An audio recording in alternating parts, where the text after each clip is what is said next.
سارا مال خرچ کر دیتا ہے۔ رسول پاک صلی اللہ علیہ وآلہ وسلم نے ان کے والد محترم کو بلوایا۔ جب ان کے والد کو پتہ چلا کہ میرے بیٹے نے رسول اللہ صلی اللہ علیہ وسلم تو دل میں وہ خوف رنجیدہ ہوئے اور رسول اللہ صلی اللہ علیہ وسلم کی خدمات اقدس میں حاضری کے لیے چلے، جو کہ عرب کی مٹی میں شاعری تھی۔ تو راستے میں کچھ اشعار ذہن میں کہتے ہوئے پہنچے۔ ادھر بار کر حضرت جبرائیل علیہ السلام آپ صلی اللہ علیہ وسلم کی خدمت میں حاضر ہوئے اور فرمایا کہ اللہ سبحانہ و تعالی نے ارشاد فرمایا ہے کہ ان کا معاملہ بعد میں سنیے گا، پہلے وہ اشعار سنیں جو وہ سوچتے ہوئے آ رہے ہیں۔ جب وہ حاضر ہوئے تو آپ صلی اللہ علیہ وسلم نے فرمایا کہ آپ کا مسئلہ بعد میں سنا جائے گا، پہلے وہ اشعار سنائیے جو آپ سنتے ہوئے آئے ہیں۔ وہ بڑے صحابی تھے۔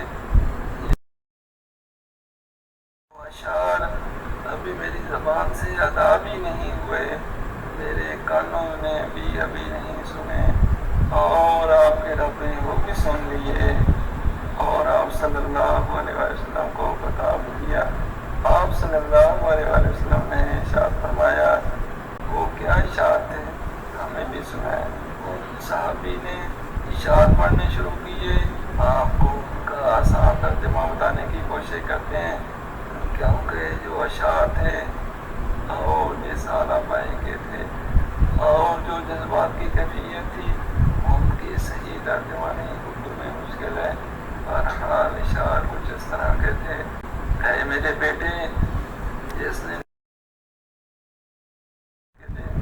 سے شروع ہو گئے، تو روتا تھا، ہم سو نہیں سکتے تھے، تو نہیں کھاتا، ہم کھا نہیں سکتے تھے، تو بیمار ہو جاتا تو تجھے لیے کبھی کسی طبیب کے پاس علاج معالجے کے لیے مارے پھرتے تھے کہ کہیں تجھ کو کچھ ہو نہ جائے، کہیں مر نہ جائے۔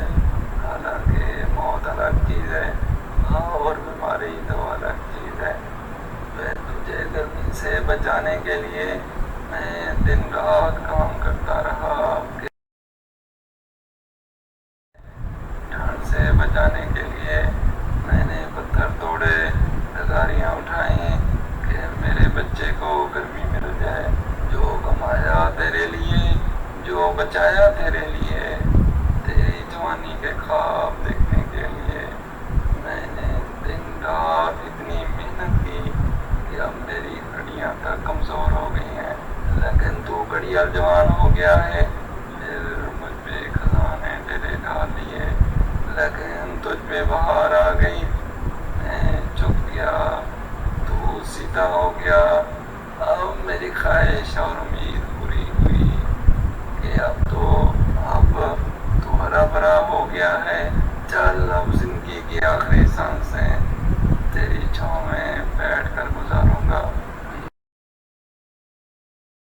آتے ہی تیرے تیور بدل گئے، تیری آنکھیں ماتھے پہ چڑھ گئیں، تو ایسے بات کرتا ہے جیسے میرا سینہ پھاڑ کر رکھ لیتا ہے، تو ایسے بات کرتا ہے کہ کوئی غلام سے بھی ایسی بات نہیں کرتا۔